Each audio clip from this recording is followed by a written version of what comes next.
झमक पर्यो साँझ कहाँ बस्ने हो बास एक्लो भए लौ न म त झमक पर्यो साँझ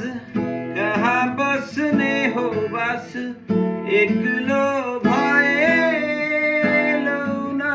म त खबर नपाई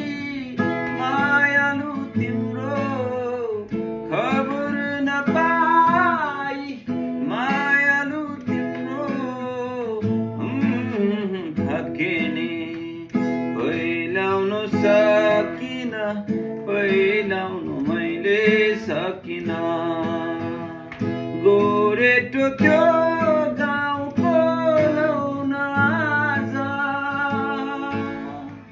खोजी खोजी थाकिने पहिलाउनु सकिन पहिलाउनु मैले सकिन